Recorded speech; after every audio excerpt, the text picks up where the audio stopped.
Hey guys!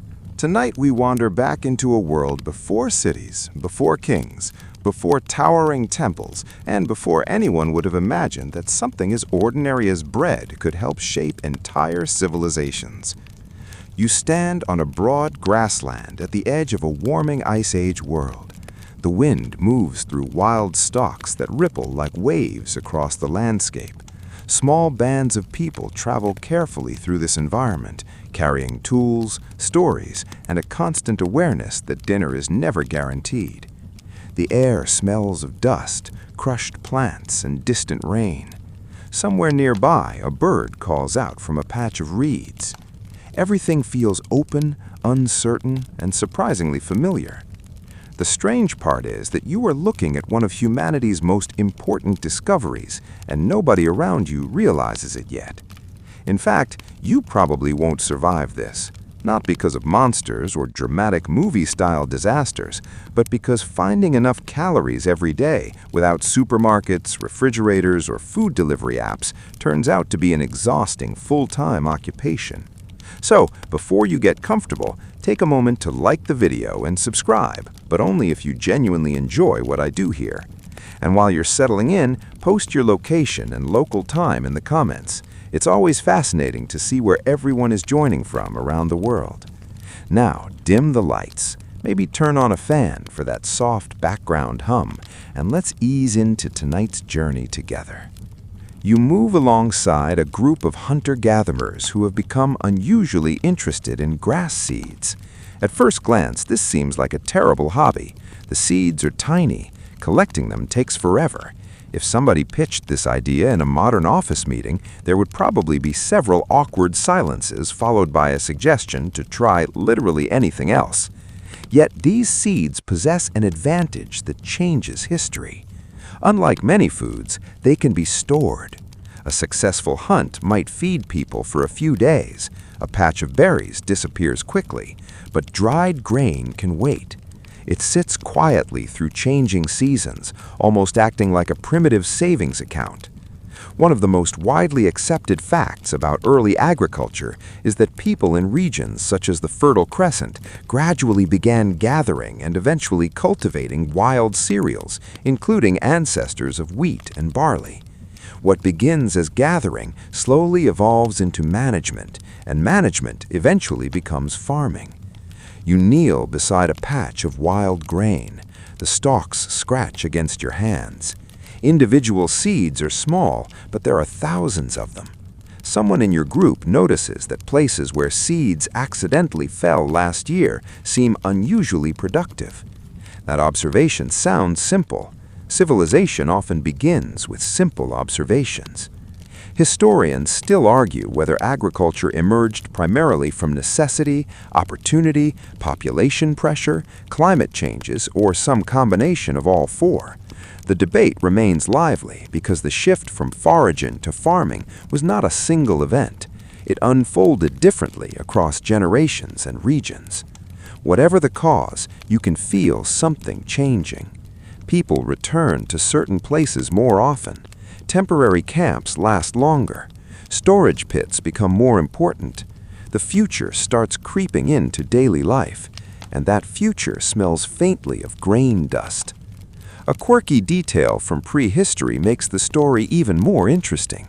Archaeologists have found evidence suggesting that people may have experimented with grain processing long before full-scale agriculture appeared. Some researchers even suspect that early forms of flatbread existed thousands of years before organized farming became widespread. Imagine spending hours collecting tiny seeds just to create a primitive pancake. Human determination is truly one of nature's most baffling forces. You watch people crush grains between stones. The sound is rhythmic and steady. Crunch, grind, crunch. Tiny fragments become coarse flour. Mixed with water, the result looks unremarkable. Honestly, if you encountered it in a modern kitchen without context, you might mistake it for a failed craft project. Yet something remarkable happens. The food becomes easier to chew. Nutrients become more accessible. Storage becomes practical. A path begins forming towards something much larger than a meal.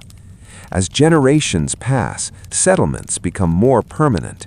You notice houses staying in place year after year. People invest labor in structures because they expect to return. Children grow up knowing specific fields rather than endless migration routes. Fields create boundaries. Boundaries create ownership. Ownership creates arguments. Humanity remains wonderfully consistent. The grain harvest now matters deeply. A poor harvest affects everyone. A good harvest allows population growth. Suddenly, the success of an entire community depends on managing plants that previous generations barely noticed. You walk through one of these early villages. Smoke drifts from cooking fires. Storage containers line walls. Stone tools sit beside piles of harvested grain. The atmosphere feels different from the roaming lifestyle that came before. There is stability here, but also responsibility. For the first time, large numbers of people can remain in one place because food can be produced and stored nearby. That single change echoes through every century that follows. Without reliable grain supplies, many later cities never emerge. Without cities, governments struggle to develop. Without governments, taxation systems, armies, monuments, and vast trade networks become much harder to maintain. The future pyramids, palaces, and empires of the world are still invisible on the horizon, but their foundations are already taking shape inside these humble stores of grain. You watch evening settle across the village. The last light turns the fields golden. People carry baskets, repair tools, and prepare meals. Nobody here talks about creating civilization. Nobody announces that history is changing. They're simply trying to eat tomorrow. Yet that practical goal becomes one of the most transformative forces humanity has ever encountered. The grass sways gently in the fading light. The seeds wait. And somewhere within those tiny grains lies the beginning of a relationship that will eventually feed armies, support kings, inspire revolutions, and sustain entire civilizations through thousands of years of history. The grain waiting in storage no longer feels like a curiosity. It feels essential. You wake before sunrise in a settlement that has become noticeably larger than the camps of earlier generations. The morning air carries the scent of smoke, damp earth, and freshly crushed grain. Somewhere nearby, stone scrapes against stone in a steady rhythm.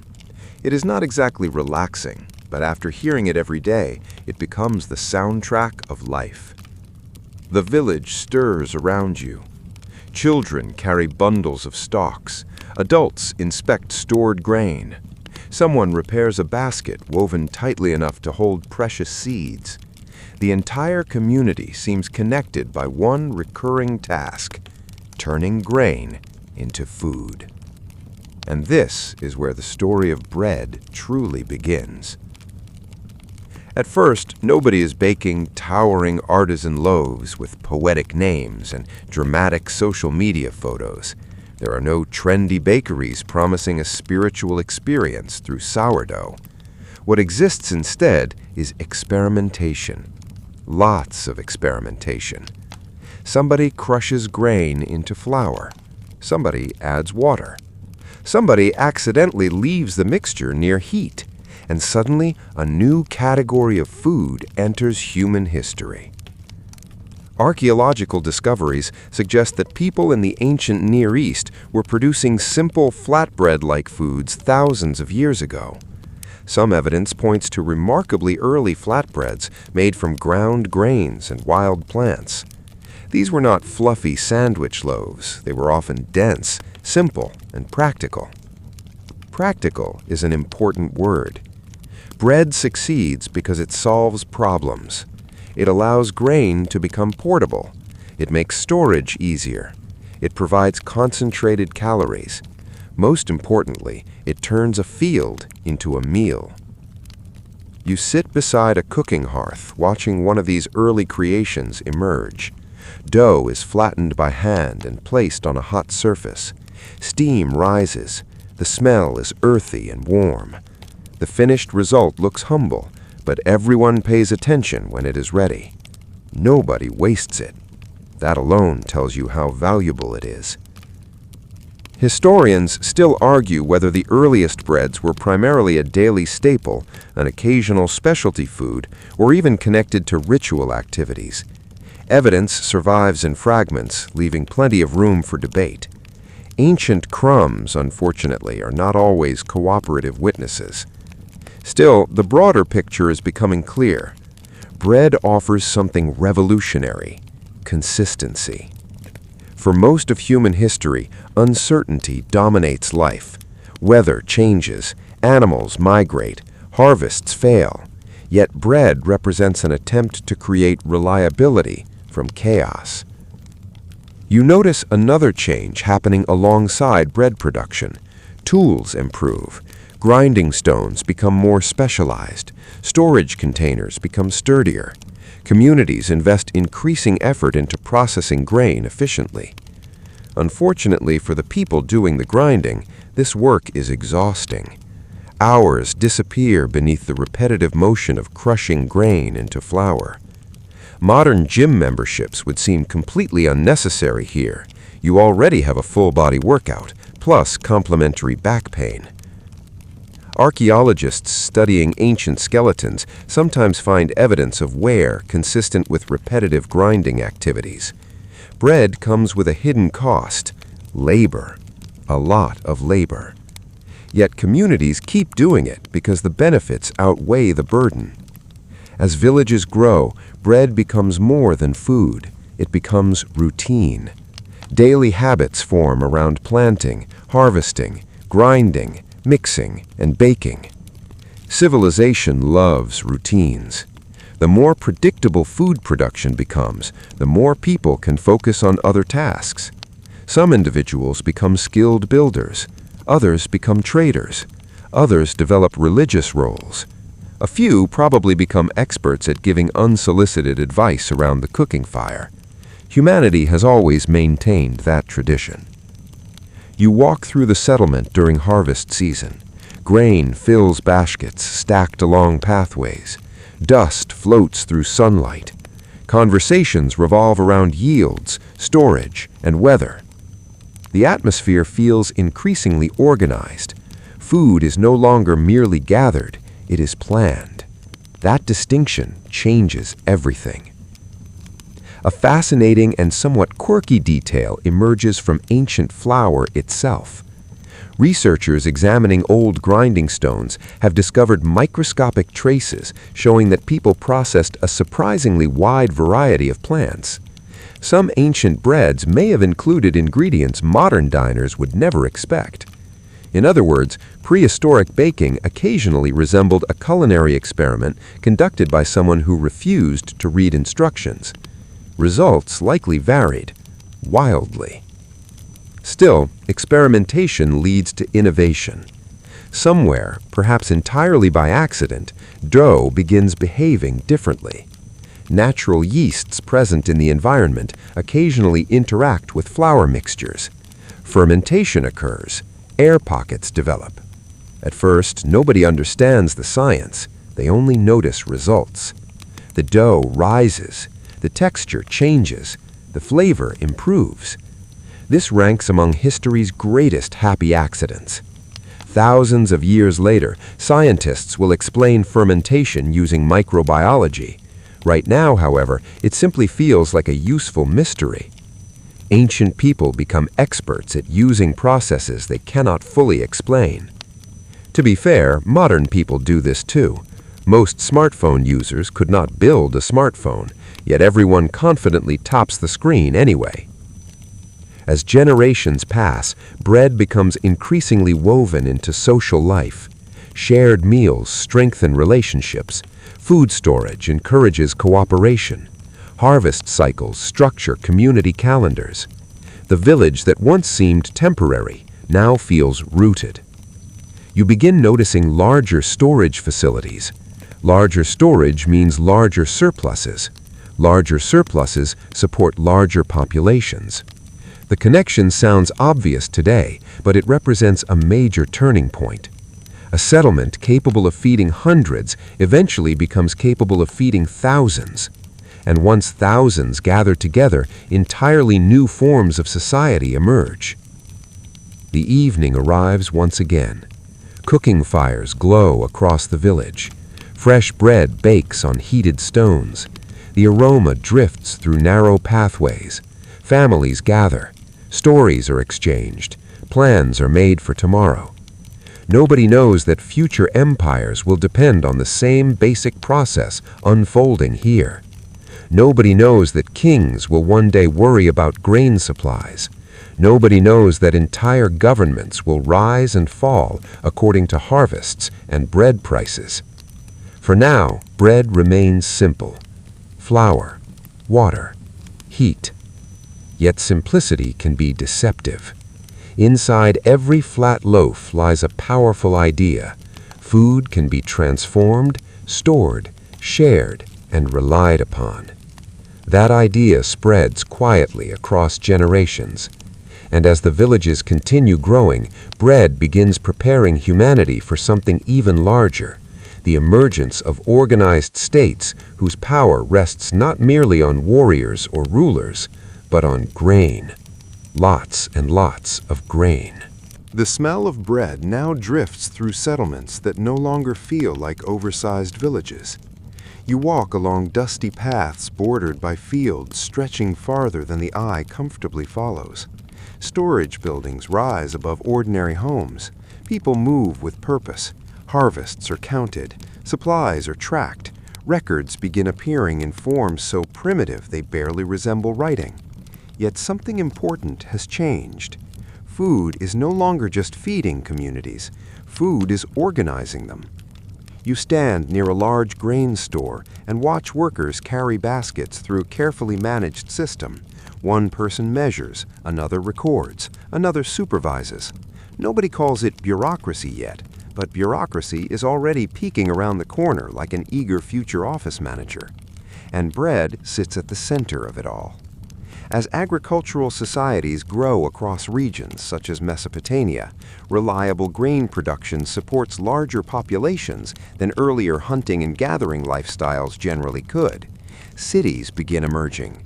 Governments take shape. Specialized labor becomes possible. A mainstream historical fact often emphasized by scholars is that some of the world's earliest cities developed in fertile river valleys where grain agriculture could support dense populations. In places between the Tigris and Euphrates rivers, agricultural surpluses helped sustain increasingly complex societies. You arrive in one of these early urban landscapes. The atmosphere feels entirely different from the settlements of previous generations. People crowd narrow streets. Merchants barter goods. Builders raise walls. Officials monitor resources. And everywhere, grain moves through the system like blood through veins. You notice something fascinating. The city depends on people who never grow food themselves. Artisans shape pottery. Builders construct homes. Priests perform rituals. Administrators keep records. None of them spend every day harvesting grain. That is only possible because someone else does. Bread quietly creates specialists. Specialists create civilization. The connection is so fundamental that it often becomes invisible. Imagine trying to build a city if every resident needed to spend nearly every waking moment searching for food. Monumental architecture becomes difficult when everyone is busy wondering what lunch looks like. The giant temple project suddenly loses momentum. You watch workers unload grain deliveries near administrative centers. Officials inspect quantities carefully. The process feels surprisingly familiar.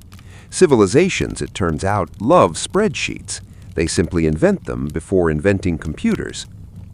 Historians still argue whether early states emerged primarily to manage resources, coordinate irrigation, organize defense, or concentrate elite power.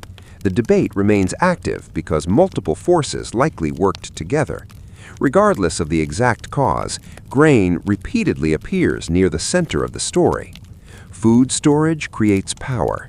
Control food and you influence society. That lesson echoes through thousands of years.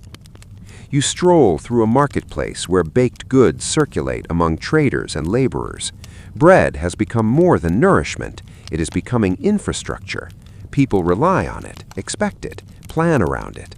The city itself seems constructed upon layers of grain-based confidence. Without confidence in future harvests, many urban systems become fragile. A quirky historical tidbit adds extra flavor to the scene. Some archaeologists believe early accounting methods may have involved clay tokens representing quantities of goods before fully developed writing systems appeared. Imagine trying to manage a growing economy using little clay markers. Somewhere, an ancient administrator probably misplaced a token and spent the afternoon searching for it with the same frustration modern workers reserve for missing passwords. The city continues expanding. Fields beyond the walls grow increasingly important. Farmers become connected to urban populations through networks of exchange, obligation, and taxation. And here, bread reveals another hidden talent. It helps transform agricultural abundance into political authority. You observe local leaders collecting portions of harvests. Grain enters centralized storage facilities. From there, it can support labor projects, religious institutions, military forces, and administrative systems. Power becomes measurable, sometimes in sacks, sometimes in loaves, sometimes in both. The connection between grain and authority becomes impossible to ignore. A ruler who secures food supplies appears competent. A ruler who fails faces trouble. This pattern will repeat so often throughout history that it almost becomes a universal law. People tolerate many inconveniences. Food shortages are rarely among them. As evening approaches, you climb a low rise overlooking the settlement. Smoke rises from countless cooking fires. Fields shimmer beyond the city limits. Grain travels inward while goods, ideas, and influence travel outward. The entire system feels interconnected. Bread links countryside and city, farmers and officials, workers and rulers, daily survival and grand political ambitions. What once seemed like a simple flatbread cooked beside a village hearth now supports institutions larger than any individual. You can sense civilization accelerating. Writing becomes more sophisticated, trade expands, governments become more organized, and every advancement increases the importance of managing food supplies. The pressure is immense. One failed harvest creates concern. Several failed harvests create crisis. Large populations bring remarkable opportunities, but also remarkable vulnerabilities. The city survives because grain keeps arriving, because bread keeps making, because thousands of ordinary people perform countless ordinary tasks. History often celebrates kings, generals, and monuments, yet beneath those famous stories lies a quieter reality.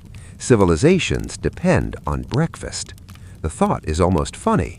Magnificent cities, ambitious rulers, impressive temples, and everyone still needs something to eat before getting started. You watch bakers preparing tomorrow's loaves as darkness settles over the streets. The smell of warm grain drifts through the air. Somewhere nearby, officials tally supplies, farmers rest after long days in the fields, traders discuss prices, builders plan projects. All of them participate in a system made possible by agricultural abundance, and that abundance increasingly takes a familiar form: bread. Simple enough to overlook, powerful enough to help build the first states. Soon, along the banks of another great river, entire empires will elevate grain management to an art form. There, vast granaries and busy bakeries will help sustain one of the most enduring civilizations the world has ever known. The river appears first. Long before you see palaces, temples, or monuments, you notice the water winding through an otherwise challenging landscape. Its annual floods spread rich silt across the land, transforming narrow strips of territory into remarkably productive farmland. You are standing beside the Nile. And if grain helped build the earliest states, here it becomes one of the engines of an empire. The morning sun climbs above the horizon, casting gold across fields of wheat and barley. Farmers move through the crops with practiced efficiency. Boats drift along the river, carrying goods, people, and information. The entire landscape seems synchronized with the rhythm of agriculture. You quickly realize that ancient Egypt is not merely a civilization that grows grain, it is a civilization organized around grain. A mainstream historical fact is that the Nile's predictable flooding cycle played a crucial role in Egyptian agriculture. The fertile soil left behind by annual floods supported abundant harvests, helping sustain large populations for thousands of years. Predictability is the key. Remember those earlier communities constantly worried about uncertainty? The Nile offers something precious, a pattern. The river rises, the fields are enriched, the crops grow, the harvest arrives. Nothing is perfectly reliable, of course, but compared with many environments, the Nile Valley feels almost cooperative. You walk along a dirt path between cultivated fields. Workers harvest stalks beneath the warm sun. Grain fills baskets carried toward storage facilities. The air smells of dry earth, straw, and river water. Everything feels productive, and productivity feeds power. The farther you travel, the more impressive the infrastructure becomes. Granaries rise beside settlements. Storage facilities hold reserves capable of feeding enormous numbers of people. Officials monitor supplies carefully. Egyptian administrators developed sophisticated systems for managing agricultural resources because food security is essential to state stability. Nobody wants to explain to the pharaoh why the grain inventory suddenly vanished. That would be an uncomfortable meeting.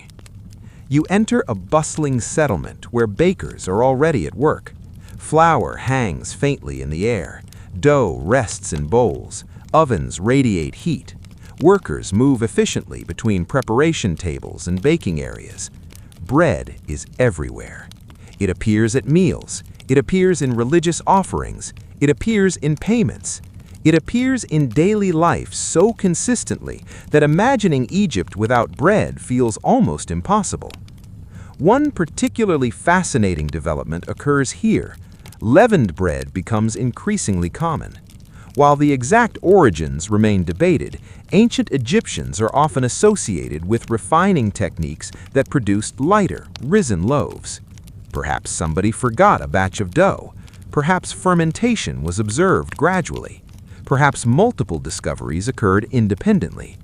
Historians still argue whether specific breakthroughs in bread making can be traced to particular regions or emerged through overlapping traditions. Ancient culinary innovation rarely leaves detailed instruction manuals.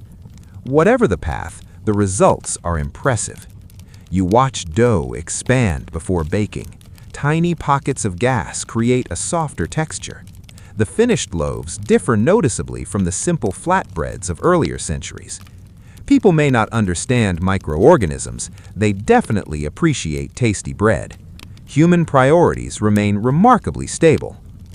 A quirky detail from ancient Egypt reveals just how central bread became. Archaeologists have identified dozens of bread shapes and varieties depicted in tomb art and preserved through archaeological evidence. Some loaves were round, some were conical. Others resembled shapes that seemed surprisingly creative for something destined to be eaten. At certain points, Egyptian bakers appear to have approached bread with the enthusiasm of modern craft designers. If a loaf can resemble a bird, flower, or decorative object, apparently someone will try it. As the day continues, you encounter workers receiving food allocations. Bread functions as part of compensation systems throughout Egyptian society. This relationship between bread and labor becomes extraordinarily important. Think about the implications. Large construction projects require workers. Workers require food. Reliable food supplies enable large projects. Suddenly, those massive monuments on the horizon become easier to understand. No, the pyramids were not built solely because of bread, but feeding large workforces remains an essential part of any ambitious undertaking. The practical reality behind grand achievements often smells more like baking than glory.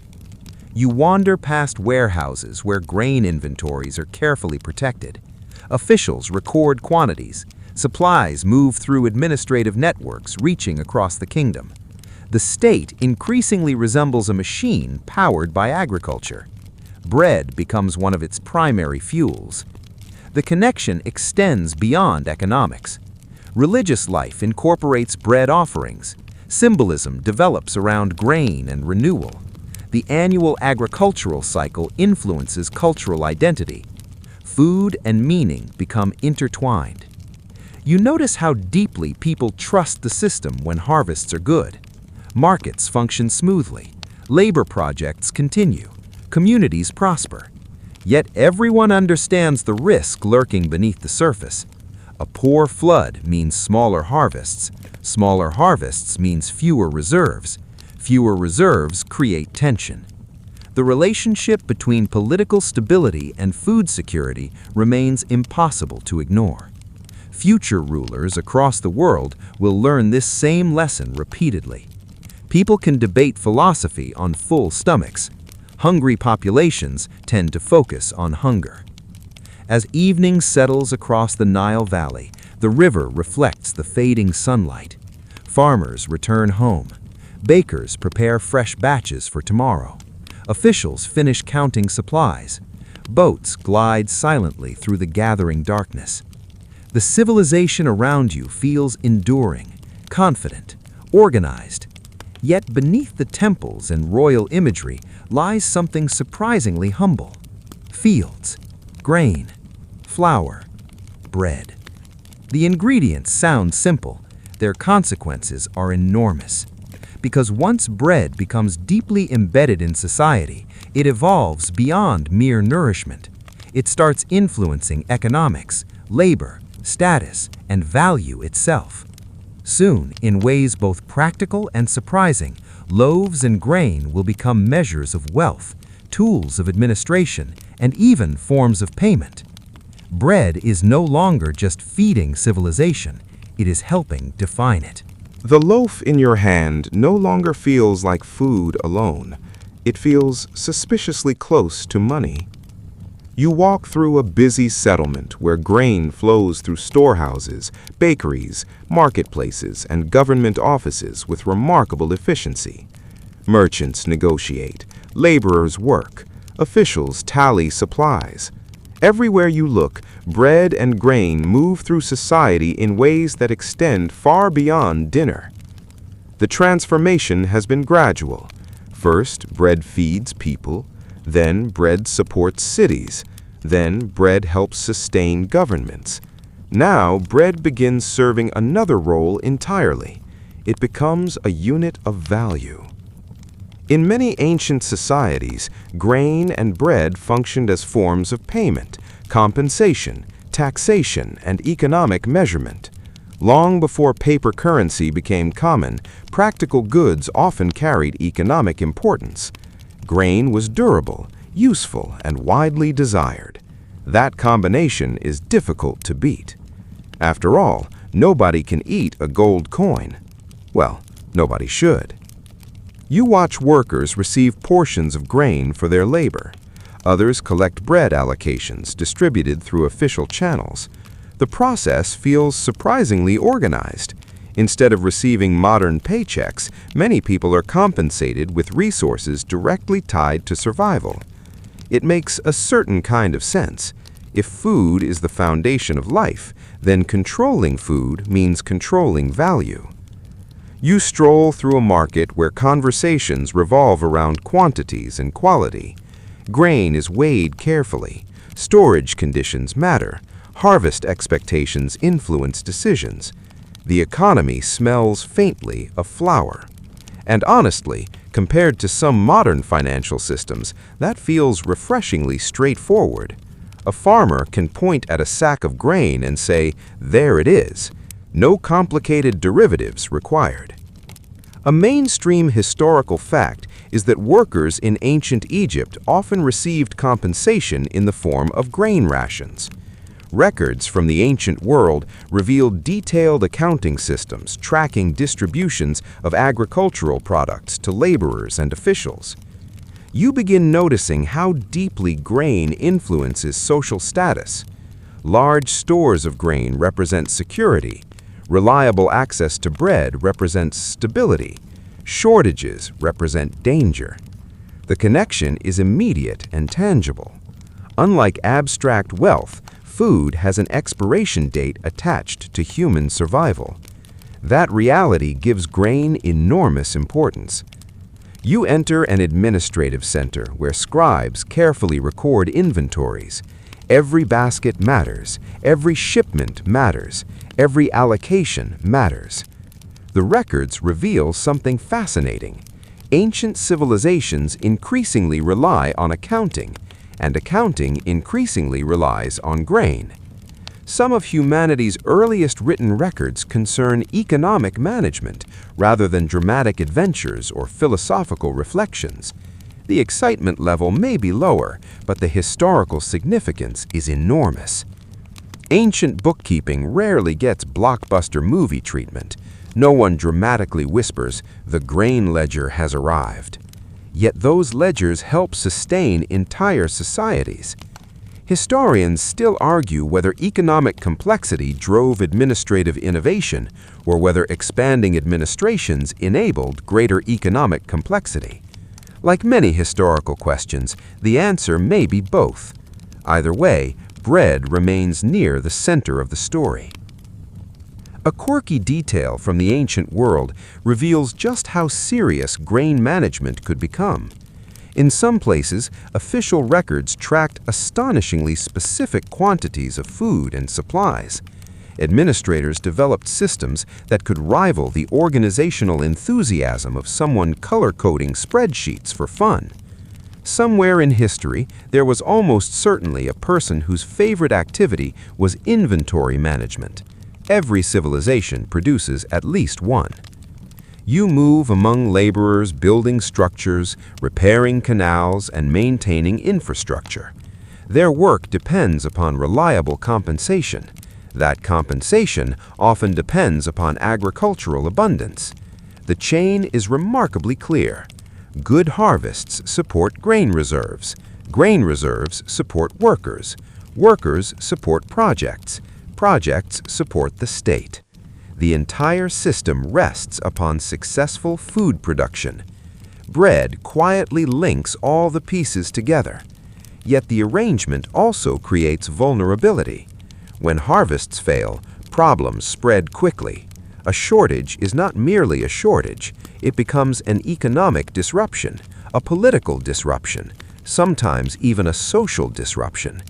People may tolerate many inconveniences from rulers, but empty bread baskets rarely inspire patience. You see this awareness reflected everywhere. Granaries are guarded, inventories are monitored, harvest forecasts matter. Food security becomes state security. As evening approaches, bakers continue working beside glowing ovens. Fresh loaves emerge in steady succession. The aroma drifts through crowded streets where merchants conclude transactions and workers return home. Nobody pauses to admire bread as a revolutionary technology. They simply depend on it. That dependence is precisely what gives it power. The loaf becomes more than nourishment, more than tradition, more than habit. It becomes one of the invisible foundations holding civilization together. And as the centuries continue unfolding, societies around the Mediterranean will build even larger systems around grain and bread. Politics, citizenship, urban life, and imperial ambition will become deeply entangled with the question of who gets fed. For now, though, the streets grow quieter. The day's accounting is finished. The grain is stored safely. The bread is baked. And the civilization sleeps, knowing tomorrow's survival remains, at least for the moment, reasonably secure. The night air cools. The ovens fade. The river reflects distant stars. You feel the pace of history slowing slightly, like footsteps becoming softer on a long journey. The people around you drift toward rest, carrying with them the ordinary concerns that have always occupied human minds: family, work, weather, and the next harvest. The grain waits patiently in its storage jars. The bread rests on shelves and tables. Nothing about either seems especially grand, yet beneath that simplicity lies a quiet reassurance. Fields have yielded their harvest. Hands have transformed grain into food. Communities have shared in the result. For thousands of years, this rhythm repeats itself, steady as breathing. You can almost hear the distant murmur of countless generations moving through the same cycle: planting, growing, harvesting, grinding, baking, eating, beginning again. The sounds of the settlement grow softer now. Voices become scattered whispers. Cooking fires shrink into gentle points of light. The scent of warm bread lingers in the air long after the ovens cool, drifting slowly through narrow streets and sleeping homes. Above, the stars seem timeless. Below, entire civilizations rest upon routines so ordinary they often go unnoticed. A handful of grain, a loaf of bread, a meal shared at day's end. The great monuments may capture attention, but it is these smaller things that quietly carry people through the centuries. So you let the scene settle. The fields beyond the settlement fade into darkness. The storehouses stand silent. The bakers sleep. And for a little while, wrapped in the calm rhythm of a world sustained by grain, everything feels steady, unhurried, and safe. Morning arrives over the Mediterranean with the smell of salt air, wood smoke, and baking bread. The world has grown larger since the quiet villages and granaries of earlier centuries. Ships cross busy seas. Merchants exchange goods across long distances. Cities swell with people. Governments become more ambitious. And through it all, bread remains stubbornly important. You walk through a Greek city as market stalls open for the day. Stone buildings catch the early sunlight. Citizens gather in public spaces to discuss trade, politics, philosophy, and whatever else humans enjoy debating before breakfast, which, as it turns out, is nearly everything. Yet even here, among thinkers whose ideas will echo for millennia, somebody still needs to make the bread. The practical foundations of civilization never entirely disappear. A mainstream historical fact is that grain, particularly wheat and barley, formed a major part of the diet in many ancient Greek communities. Bread and grain-based foods were central staples across much of the Mediterranean world. You pass bakers already hard at work. Dough is kneaded with practiced movements. Ovens radiate warmth into the cool morning air. Customers arrive steadily. Nobody treats bread as a luxury. It is expected, necessary, ordinary in the way truly essential things often become. The Greeks develop rich traditions around food, agriculture, and trade. As cities grow, securing grain supplies becomes increasingly important. Local harvests help, but many communities also rely on wider trading networks. The sea itself becomes part of the bread story. You stand near a harbor watching merchant vessels arrive. Cargo is unloaded amid shouting workers and creaking ropes. Grain moves from ship to warehouse with impressive efficiency. Suddenly, the loaf on a dinner table is connected to sailors, traders, weather patterns, and distant farms. Civilization is becoming a very complicated recipe. Historians still argue whether political institutions in various Greek city-states were shaped more by local conditions, military pressures, economic factors, or cultural traditions. As usual, history refuses to provide simple answers. What remains clear is that food security matters. A city that cannot feed itself faces serious problems. A city that secures reliable grain supplies gains stability. The relationship seems almost timeless. You continue your journey westward and forward through time. The scale increases dramatically. The crowds become larger. The roads become busier. The administration becomes more extensive. You have arrived in Rome. And Rome takes the connection between bread and civilization to a new level. At first, the city feels overwhelming. People fill the streets. Merchants call out from shops. Workers haul goods through crowded neighborhoods. Public buildings dominate the skyline. Some estimates suggest that ancient Rome eventually became one of the largest cities in the ancient world. Large cities have large appetites, very large appetites. Imagine trying to feed hundreds of thousands of people every day without trucks, refrigeration, or modern logistics software. The fact that Rome manages it at all is remarkable. Bread sits at the center of this achievement. Roman authorities understand a simple reality. Hungry citizens are rarely content citizens. As a result, grain supplies become a matter of state concern. A mainstream historical fact is that Rome operated grain distribution systems that helped provide food to large portions of the urban population. Securing grain imports became a critical priority for the empire. You watch ships arrive from provinces across the Mediterranean. Egypt, North Africa, and other agricultural regions send enormous quantities of grain toward Rome. The city depends on them. The empire depends on them. The bread in a Roman household may begin its journey hundreds of miles away. That level of interconnectedness would have seemed astonishing to earlier farming communities. A quirky tidbit from Roman life reveals just how central bread had become. Some Roman bakeries used large milling systems powered by animals, walking in circles for hours. Imagine being the donkey assigned to that shift. Around and around you go. No promotion opportunities, no weekends, just grain. Rome's bakers transform imported harvests into daily sustenance for vast populations. The aroma of fresh bread drifts through neighborhoods, ranging from modest apartments to wealthy residences. Everyone eats. Not everyone eats equally well, of course, but bread remains a common thread linking different social classes. You notice another important development. Bread becomes political.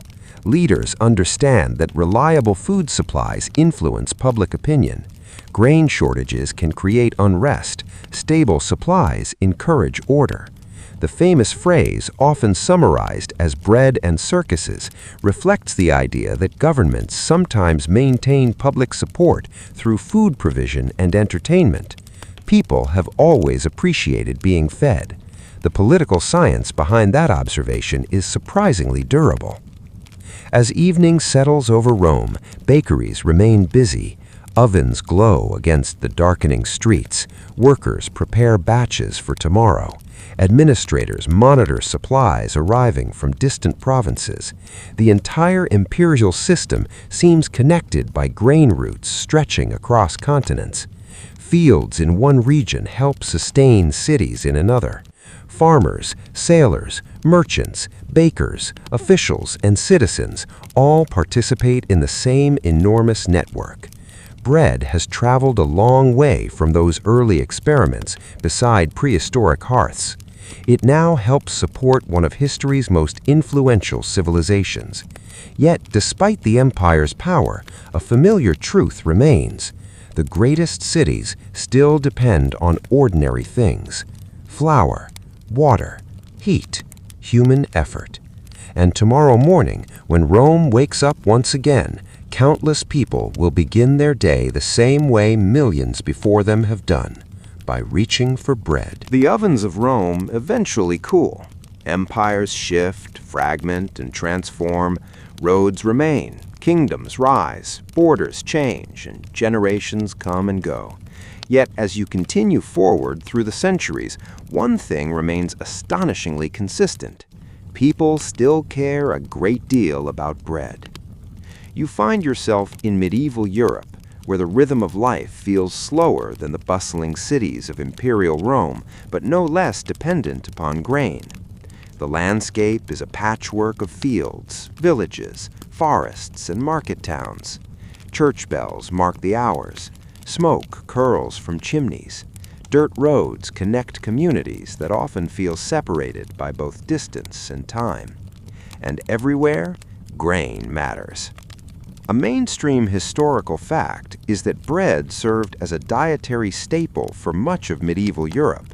While diets varied by region, wealth, and season, grain-based foods frequently provided a substantial portion of daily calories. You walk through a village shortly after sunrise. The air is cool and damp.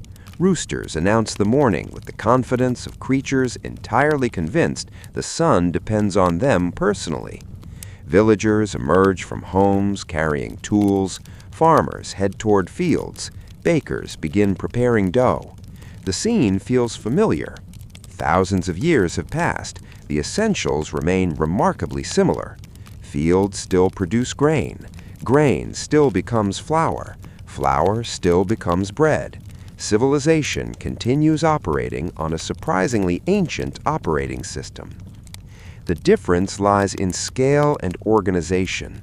Medieval society contains layers of obligation, authority, and tradition, connecting villages to towns, towns to cities, and communities to larger political structures.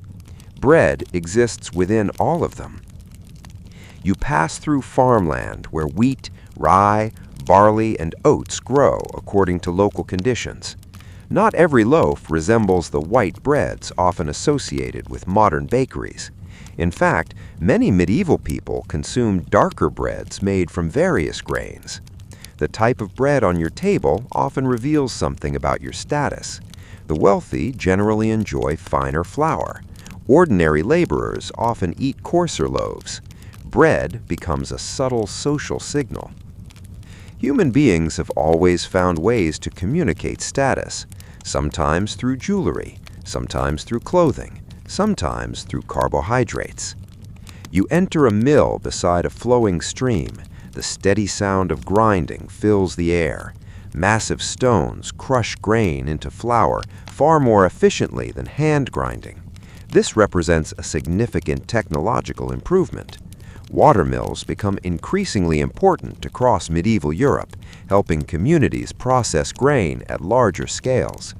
The mill feels almost magical compared with the exhausting manual grinding performed by earlier generations. The river does the hard work. Everyone's shoulders are grateful. Historians still argue whether technological innovation, population growth, agricultural improvements, or institutional changes played the largest role in medieval economic development. The reality is likely a combination of many factors. What remains undeniable is that improvements in grain processing matter enormously. More efficient milling means more flour. More flour means more bread. More bread supports larger populations. The pattern is becoming familiar. You continue toward a monastery standing on a hill above surrounding farmland. Monasteries play significant roles in preserving knowledge, managing agricultural land, and refining various practical skills, including baking. Inside the monastery grounds, careful routines govern daily life. Gardens are maintained, fields are cultivated, food is prepared according to established traditions. Bread occupies an important place here as well. The smell drifting from monastery ovens is warm, comforting, and surprisingly timeless. You could almost forget which century you were visiting. A quirky historical tidbit emerges as you explore. Some medieval breads occasionally contained ingredients modern consumers would find unexpected. Depending on region, harvest conditions, and necessity, bakers adapted recipes using whatever resources were available. Not every loaf would earn glowing reviews from a contemporary food critic. Then again, medieval bakers were focused on survival rather than online ratings. Nobody was posting texture slightly uneven, but excellent plague avoidance. The village marketplace grows busy as the day progresses. Grain prices become a common topic of conversation. Merchants discuss harvest forecasts. Farmers evaluate weather conditions. Families consider household supplies. Food remains deeply connected to everyday security. A good harvest brings relief. A poor harvest creates anxiety. The emotional connection between bread and stability has not weakened since ancient times. If anything, it has grown stronger. You notice how communities build traditions around bread. Recipes pass through generations. Baking practices become embedded in local culture. Religious observances incorporate grain products. Seasonal celebrations often feature special breads prepared for important occasions. Bread becomes more than nutrition, it becomes identity. People recognize themselves through the foods they make and share. The loaf on a table carries stories from parents, grandparents, and distant ancestors. Each generation adds small changes while preserving familiar patterns. As evening approaches, you walk through a town where ovens glow behind stone walls. The aroma of baking drifts into narrow streets. Families gather for meals. Workers return from long days in fields and workshops. The atmosphere feels peaceful, yet beneath the calm lies a constant awareness. Harvests matter. Grain matters. Bread matters. Entire communities remain vulnerable to agricultural uncertainty. A sequence of poor harvests can still create hardship. Storage helps, trade helps, technology helps, but nature retains considerable influence. The dependence is never fully escaped. You pause beside a bakery as fresh loaves emerge from the oven. Their crusts crack softly while cooling. The smell fills the surrounding street. Generations of bakers have repeated these motions. Generations of customers have waited eagerly nearby. Empires have fallen. Kingdoms have risen. Languages have changed. The bread remains. And soon, the world beyond these towns and villages will become increasingly connected through expanding trade routes. Grain will travel farther than ever before, linking distant regions into vast networks of exchange. The loaf cooling on a medieval bakery shelf now belongs to a world that is growing steadily more connected. Roads improve, ports expand, merchant networks stretch farther across continents, ships become larger and more capable. Trade routes multiply like threads woven through an increasingly complicated tapestry. And wherever those threads travel, grain often follows. You stand on a crowded dock at dawn.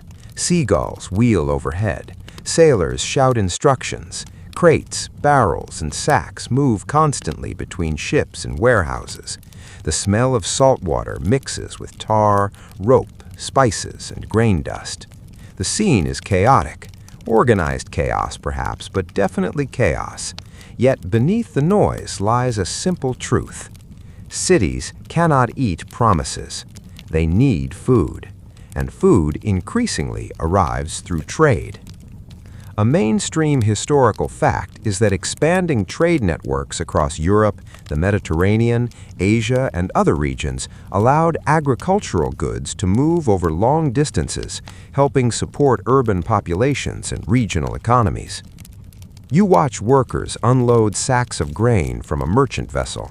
The harvest originated somewhere far beyond the horizon, passed through multiple hands, crossed dangerous waters, and finally arrived here to become bread. That journey would astonish the early farmers who first experimented with wild cereals. Their grain rarely traveled more than a few miles. Now grain crosses seas.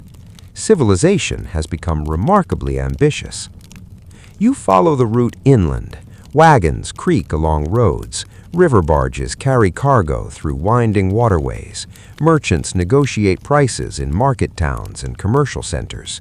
Every step of the process adds complexity. Every step also adds risk. Storms can sink ships.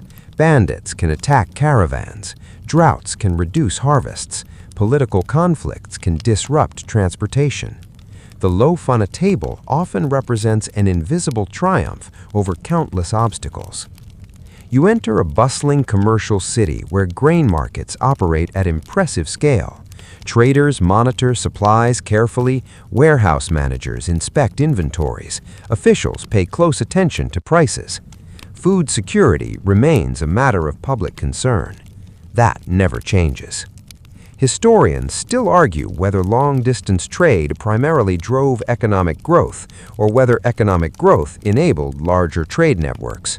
Like many historical debates, both forces likely reinforced each other. What is clear is that grain becomes part of increasingly sophisticated commercial systems. The humble loaf now depends on infrastructure spanning entire regions. A quirky historical tidbit highlights just how important grain transportation becomes. In some port cities, specialized facilities were built specifically to handle bulk agricultural goods efficiently. Imagine designing an entire section of urban infrastructure around wheat. Then remember that millions of people are waiting for lunch. Suddenly, it seems quite reasonable. You continue eastward along routes connecting distant cultures. Merchants exchange goods, ideas, technologies, and occasionally questionable business decisions. Trade carries more than products, it carries knowledge. Techniques for farming, milling, and baking spread across regions. Different traditions influence one another. Local recipes evolve. Bread begins taking countless forms. Flatbreads, round loaves, dense rye breads, leavened wheat breads. Regional specialties emerge everywhere. Humanity displays impressive creativity when presented with flour and free time. You wander through a marketplace where travelers from different backgrounds share meals. Their languages differ, their customs differ, yet grain-based foods appear again and again. The familiarity feels striking. Different civilizations often arrive at similar conclusions. Reliable calories are useful. Bread remains useful. The centuries continue passing. Populations increase. Cities expand. Governments become more interconnected with commerce. Food distribution systems grow more sophisticated. The challenge remains the same, moving grain from where it grows to where people live. The scale, however, becomes enormous. You stand beside a river crowded with barges carrying agricultural products toward urban centers. The water reflects the afternoon sun. Workers coordinate loading schedules. Merchants calculate profits. The entire scene resembles a living circulatory system. Fields act as organs, producing resources. Transportation networks function as arteries. Cities consume the results. Bread becomes the visible outcome of a vast, hidden process. You begin noticing another pattern. As trade expands, dependence expands too. Communities increasingly rely on harvests from distant regions. This arrangement offers benefits. It also creates vulnerabilities. A disruption far away can affect people who have never seen the place where the problem originated. The modern world will eventually become famous for this kind of interconnectedness. The foundations are already visible here. A poor harvest in one region influences prices elsewhere. A shipping delay affects distant markets. Economic networks tie strangers together through shared necessities. One of those necessities is bread. As evening settles over a thriving commercial city, bakeries remain active. Fresh flour arrives from warehouses supplied by ships, barges, wagons, and caravans. Bakers transform it into loaves destined for homes, taverns, monasteries, and markets. The process feels almost effortless from the customer's perspective. That illusion hides an extraordinary amount of work. Farmers planted the grain, laborers harvested it, merchants transported it, millers processed it, bakers prepared it. Only then does it appear on the table. Civilization often disguises complexity behind ordinary experiences. A simple loaf can represent thousands of coordinated actions. You leave the marketplace as darkness spreads across the streets. Lanterns glow, conversations fade, the city settles into the night. For the moment, Grain supplies remain steady, the bakeries remain busy, the people remain fed. But history has a habit of reminding societies how fragile these arrangements can be. And when bread grows scarce, the consequences can be explosive. Soon, shortages, rising prices, and hunger will reveal just how much political power resides inside something as ordinary as a loaf. The same streets remain. The same bakeries stand beside familiar roads. The same grain warehouses line busy waterfronts. Yet something subtle has changed. People are worried. You notice it first in conversations. Voices grow quieter when harvests are discussed. Merchants watch prices more closely. Families calculate supplies with greater care. Bakers inspect flour deliveries that seem slightly smaller than before. The loaf that once represented stability now represents uncertainty. And history repeatedly demonstrates that uncertainty surrounding bread can become extraordinarily dangerous. A mainstream historical fact is that food shortages and rising bread prices have contributed to social unrest in numerous societies throughout history, including periods leading up to major political upheavals. The reason is simple. Bread is not merely another product. For many people, it is survival. When luxury goods become expensive, people complain. When basic food becomes scarce, societies become unstable. You walk through a town following a disappointing harvest. The weather has not cooperated. Crops yielded less than expected. Grain reserves exist, but concerns are growing. The atmosphere feels tense. Nobody knows exactly how bad the situation will become.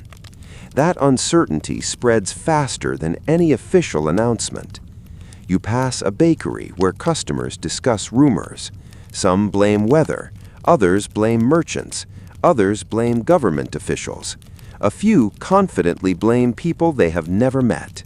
Humanity remains remarkably consistent in this regard. Economic anxiety always produces experts. Many of them appear immediately. Historians still argue whether particular famines and food crises were driven primarily by climate, policy failures, economic structures, transportation limitations, or combinations of multiple factors. Complex disasters rarely have simple causes. Yet regardless of the cause, the experience feels painfully direct. People need food. Food is becoming harder to obtain. The consequences ripple outward. You continue into a larger city where grain prices have risen noticeably.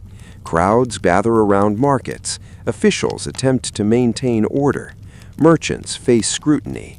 Every loaf suddenly carries political significance. Governments understand this very well. Rulers across centuries repeatedly monitor bread supplies because food shortages threaten legitimacy.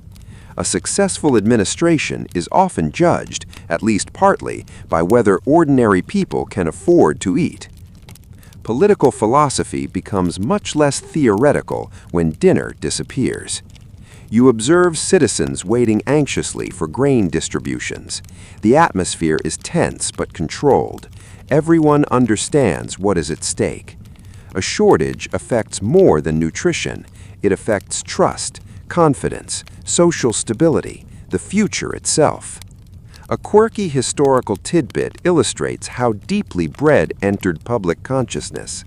In various periods and places, rumors about hidden grain stocks occasionally circulated during shortages. Sometimes such rumors proved accurate, sometimes they did not. Human beings confronted with rising food prices become remarkably skilled at inventing conspiracy theories. This is apparently a timeless tradition. You continue forward through history and arrive in late 18th century France. The tension here feels unmistakable. Poor harvests, economic difficulties, and political frustrations combine into a volatile mixture. Bread prices matter enormously because bread constitutes a major portion of many people's diets. When bread becomes unaffordable, ordinary hardship transforms into something larger: anger. A mainstream historical fact is that bread shortages and high bread prices played a significant role in public discontent during the years surrounding the French Revolution. You walk through crowded streets where conversations revolve around food. Families struggle to stretch resources. Bakers face impossible demands. Officials confront growing dissatisfaction. The situation feels combustible, and it is. People may disagree about laws, taxes, or political reforms. Hunger has a way of clarifying priorities. The connection between bread and power becomes impossible to ignore. Who controls food? Who distributes it? Who benefits? Who suffers? These questions suddenly dominate public life. You notice how quickly stability can erode. The same systems that function smoothly during abundance become fragile under pressure. Trade networks strain, prices fluctuate, trust weakens. Civilization reveals the complexity hidden beneath everyday routines. The loaf that seemed ordinary turns out to support an enormous amount of social order. Take it away, and the consequences spread rapidly. As the centuries continue, similar patterns emerge elsewhere. Crop failures, droughts, transportation breakdowns, economic disruptions. Again and again, bread appears near the center of major social tensions. Not always, but often enough to notice. Food security remains one of the fundamental responsibilities of any society. Ignore it at your peril. You stand in a city square as evening approaches. The crowd slowly disperses. Market stalls close. Bakers prepare for another uncertain day tomorrow. The atmosphere feels restless. People are thinking about food. And when enough people think about food at the same time, history sometimes changes direction. That reality may sound dramatic. Unfortunately, it is also true. Civilizations can build magnificent institutions, sophisticated governments, and impressive cultural achievements. Yet beneath all of them lies a basic requirement: people must eat. Bread remains one of the most visible expressions of that requirement. The night grows darker, the streets quiet, the concerns remain, and soon another transformation will arrive. One powered not by kings or revolutions, but by machines. Machines that will change how grain is grown, processed, transported, and baked. Machines that will reshape bread itself. The sound reaches you before the sight does. Metal clanks. Belts turn. Steam hisses. Gears rotate with relentless determination. For thousands of years, bread depended primarily on human muscles, animal power, rivers, and wind. Then the industrial age arrives and decides that absolutely everything should move faster, including bread. You step into the 19th century and immediately feel the difference. Cities are larger than ever before. Populations are exploding. Railways stretch across landscapes. Factories dominate urban skylines.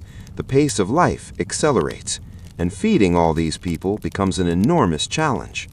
A mainstream historical fact is that industrialization transformed food production and distribution, allowing grain and baked goods to be processed, transported, and sold on unprecedented scales. The implications are staggering. Remember those ancient villages where every loaf represented hours of manual labor? Now, machines begin performing tasks that once consumed entire days. You enter a flour mill powered by industrial machinery. The building vibrates with motion. Massive equipment processing grain continuously. Workers supervise systems rather than performing every step by hand. The scale feels almost unbelievable. A medieval mill might serve a local community. An industrial mill can help supply entire cities. Civilization's appetite has grown dramatically. The technology grows to match it. You walk through a rapidly expanding city where bakeries increasingly rely on flour produced through industrial methods. Railroads deliver grain from distant agricultural regions. Warehouses manage larger inventories than previous generations could have imagined. Distance becomes less intimidating. A harvest hundreds of miles away can now reach urban consumers far more efficiently. The loaf on your table becomes connected to enormous transportation networks. Again, only this time, the networks are larger, faster, and more ambitious than ever before. Historians still argue whether industrialization primarily improved living standards, worsened conditions for workers, or produced a complicated mixture of both. The debate remains lively because experiences varied enormously across places and populations. What remains undeniable is that food systems changed profoundly. You visit a commercial bakery where production occurs at astonishing speed. Workers manage ovens, mixers, and processing equipment designed to produce bread in large quantities. The aroma remains familiar, the scale does not. Thousands of loaves emerge where earlier bakers might have produced dozens. Efficiency becomes a defining principle. A quirky historical tidbit appears as industrial baking develops. Some consumers initially viewed certain new production methods with suspicion. People often become attached to traditional foods, and changes can feel unsettling. Human beings will trust a recipe used by ancestors for centuries.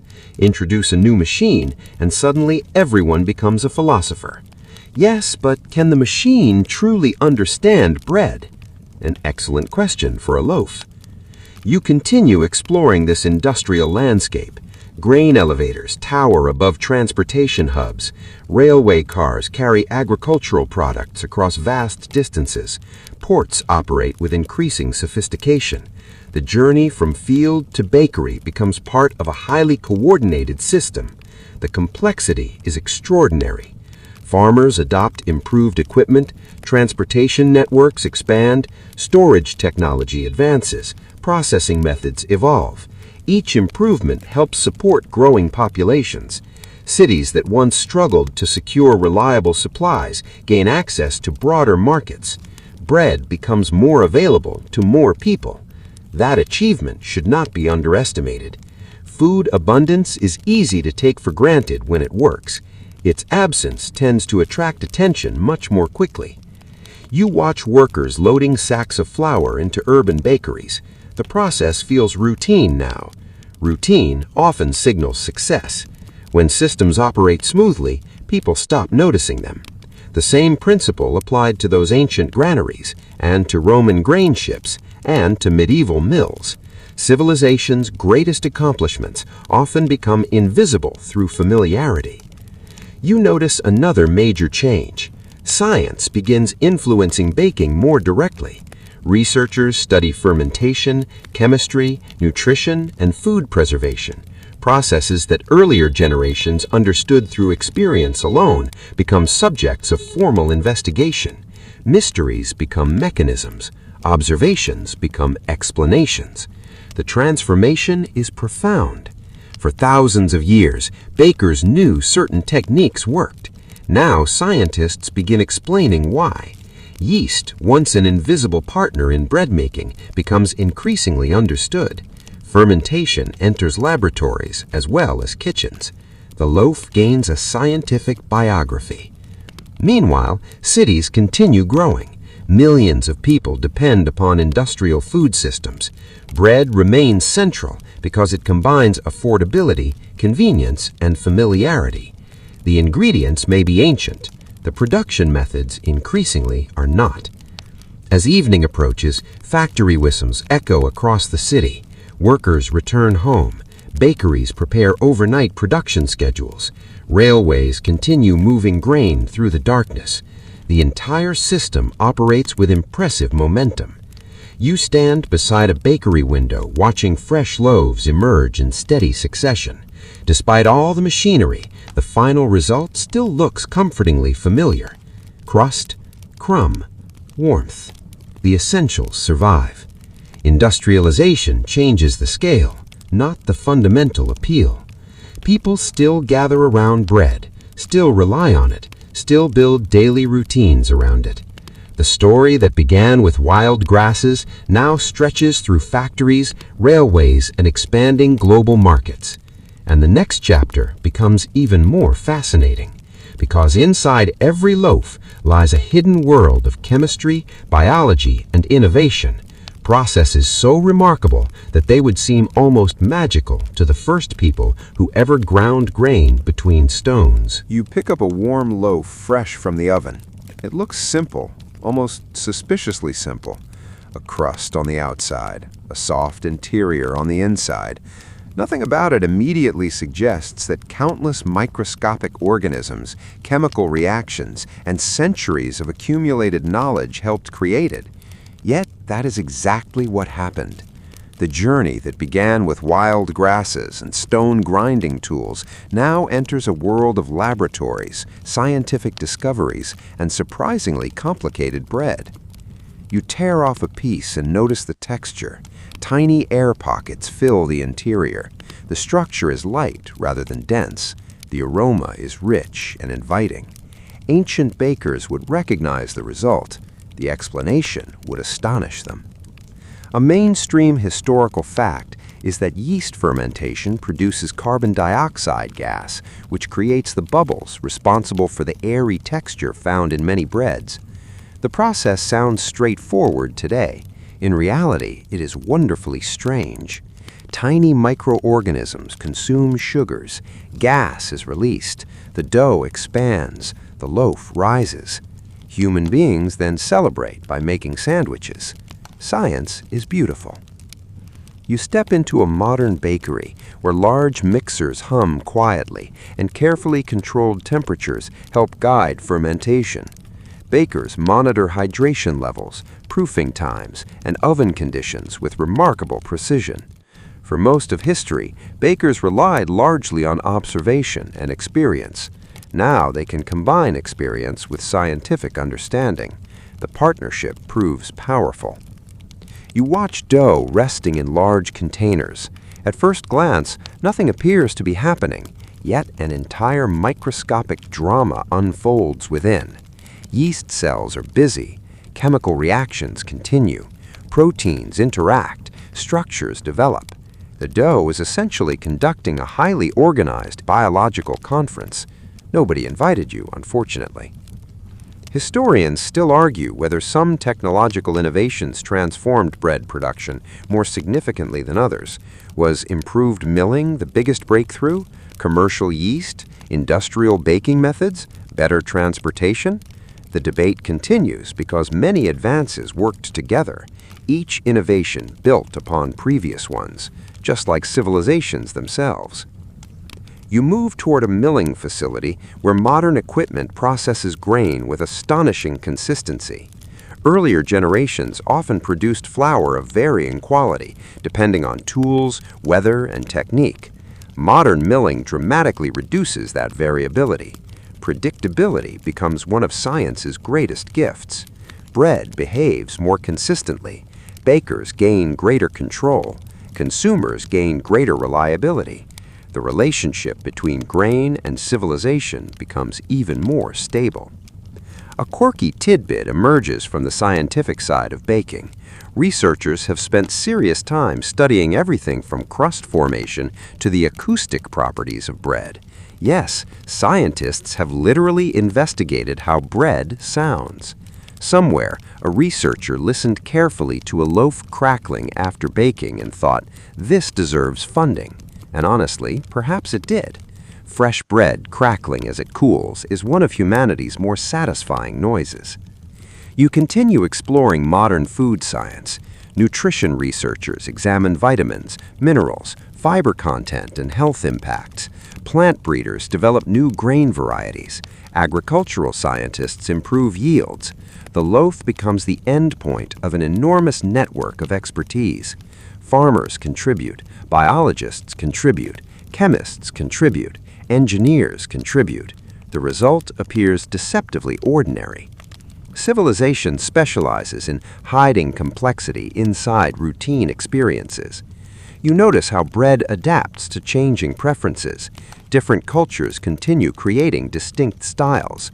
Some people prefer dense loaves, others prefer airy ones. Some embrace traditional methods, others favor convenience. The variety is remarkable, yet the underlying concept remains ancient. Grain transformed into food. That basic idea survives every technological revolution. You visit a bakery producing sourdough using methods that connect directly to practices thousands of years old. Nearby, another facility employs highly modern equipment capable of producing enormous quantities efficiently. Both approaches coexist. Both reflect different chapters of the same story. Human beings rarely abandon old techniques completely.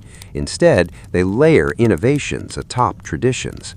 The result is a fascinating blend of continuity and change.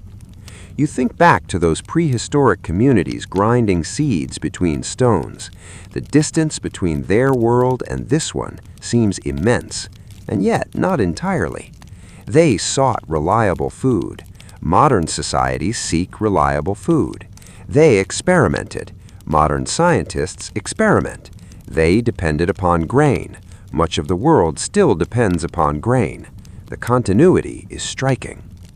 As evening approaches, you stand in a modern city where bakeries, supermarkets, restaurants, and homes all participate in food systems of extraordinary sophistication. Most people passing by probably are not thinking about yeast metabolism or grain genetics or milling technology. They simply see bread. That simplicity is part of its genius. Bread hides complexity behind familiarity. It transforms scientific processes into comfort. It turns agricultural systems into daily meals. It makes civilization feel ordinary. And perhaps that is its greatest achievement. For thousands of years, bread has helped bridge the gap between enormous systems and individual lives. The farmer and the family, the harvest and the household, the civilization and the citizen. Tomorrow, the story reaches its final destination, not in the past, but in the present, because despite every technological change, bread still occupies a surprisingly important place in modern life. The old partnership between grain and civilization is not over. It is merely entering its newest chapter. You arrive back in the present, carrying the weight of thousands of years behind you. Cities glow beneath electric lights. Cargo ships cross oceans guided by satellites. Trains move through the night. Trucks deliver food across entire continents. Supermarkets stock shelves with astonishing abundance. And sitting quietly among all this modern complexity is something instantly familiar. Bread. The same basic idea that helped sustain early villages, ancient kingdoms, empires, monasteries, market towns, and industrial cities remains part of daily life for billions of people. Its presence feels almost ordinary. That is precisely why it is so easy to overlook. A mainstream historical fact is that wheat remains one of the world's most important food crops, supporting enormous populations through a wide range of products, including bread. You walk through a modern grocery store. Rows of loaves line the shelves. Whole wheat, sourdough, flatbreads, rye breads, multigrain breads, regional varieties from cultures scattered across the globe. The selection would seem miraculous to many people from earlier centuries. For most of human history, simply having enough bread represented success. Now, consumers debate texture, crust thickness, fermentation methods, and whether a loaf has the proper personality. Human civilization has clearly made progress. You pick up a loaf and think about the chain behind it. Fields somewhere produced the grain. Machines harvested it. Transportation networks moved it. Mills processed it. Bakers transformed it. Retail systems distributed it. The modern loaf still represents an enormous cooperative effort, only now the scale is global. you notice something else. Bread continues serving many of the same functions it always has. It provides calories. It brings people together around meals. It appears in celebrations and traditions. It reflects cultural identity. It offers comfort. The technologies change. The human relationship remains surprisingly familiar. Historians still argue whether agriculture ultimately improved human well-being immediately, or whether its benefits emerged gradually over long periods, despite significant costs and challenges. It remains one of the great debates in human history. What nobody disputes is agriculture's transformative power. Without grain production, civilization develops very differently. Perhaps many cities never emerge. Perhaps states remain smaller. Perhaps trade networks evolve more slowly. Perhaps history follows entirely different paths. The humble grain seed altered the trajectory of humanity. That is a remarkable legacy. A quirky modern tidbit continues the tradition of bread-related innovation. Researchers are exploring everything from climate-resilient grain varieties to new fermentation techniques and improved food sustainability. Even after thousands of years, humanity is still tinkering with bread. Apparently, we looked at one of civilization's oldest foods and collectively decided, what if we experimented just a little more? The project never ends. You step outside into the evening air. People pass carrying groceries, sharing meals, meeting friends, returning home from work. Most are not thinking about ancient granaries. Most are not thinking about Roman grain fleets. Most are not thinking about medieval mills or industrial bakeries. Yet those stories remain present in subtle ways. Every civilization leaves traces. Some traces are monuments, some are laws, some are languages, and some are recipes.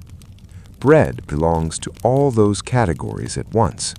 It is technology, culture, economics, history, memory. The story you have followed began with people gathering wild grasses beneath open skies.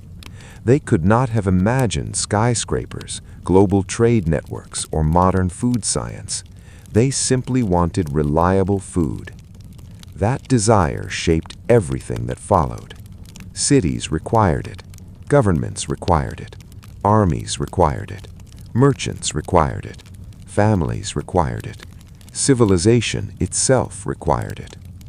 The relationship was never perfect. Bread could not prevent droughts. It could not eliminate inequality. It could not stop wars.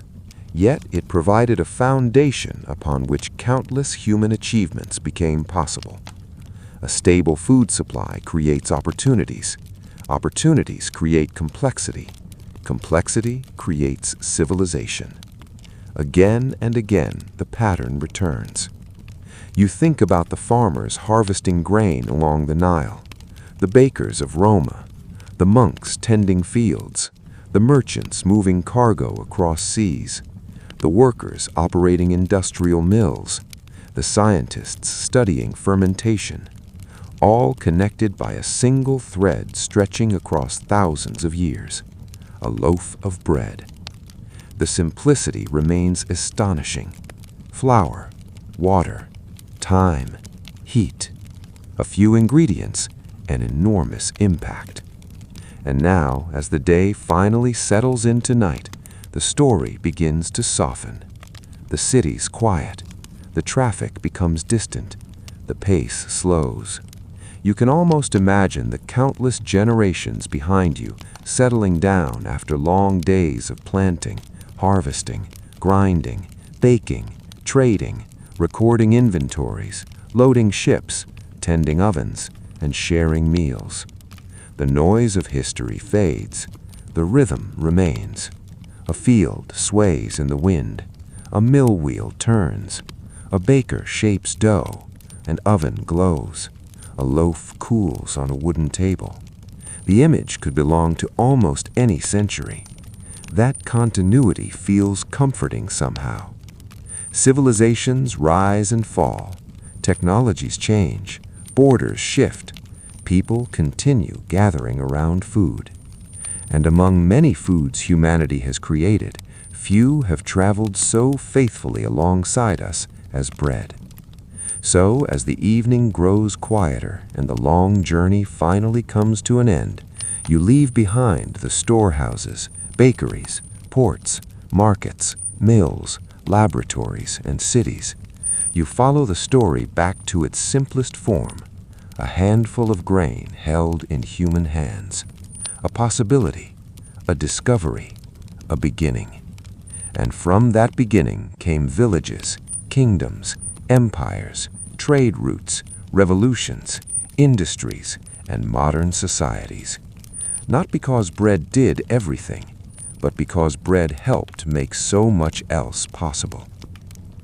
The night deepens, the fields grow still, the ovens cool, and somewhere in homes across the world, tomorrow's bread is already waiting. Wind down. Now the journey slows completely. The roads become quiet. The marketplaces empty. The ships rest in their harbors. The mills stop turning. The voices that filled the centuries soften into distant echoes. You no longer need to keep track of kings, harvests, trade routes, or grain inventories. Those concerns can drift away into the darkness, settling gently like dust after a long day. Instead, imagine a simple field beneath a calm night sky. A light breeze moves through the grain. Nothing is rushing. Nothing is demanding your attention. The stars above shine with the same quiet patience they offered to farmers thousands of years ago. Somewhere nearby, a small oven radiates its last warmth. A loaf rests on a table. The work is finished. The harvest has been gathered. The bread has been baked. Everything that needed doing today has been done. You think about all the generations who lived before you, people whose names are forgotten, but whose efforts helped carry humanity forward one meal at a time. They planted seeds, shared food, cared for families, and hoped for good harvests. In many ways, they were not so different from us. And now, as the night settles around them and around you, there is no need to hurry anywhere. Just rest for a moment in that long, steady rhythm. The fields are quiet. The ovens are dark. The stars remain overhead. And the story, after traveling across thousands of years, finally comes to rest.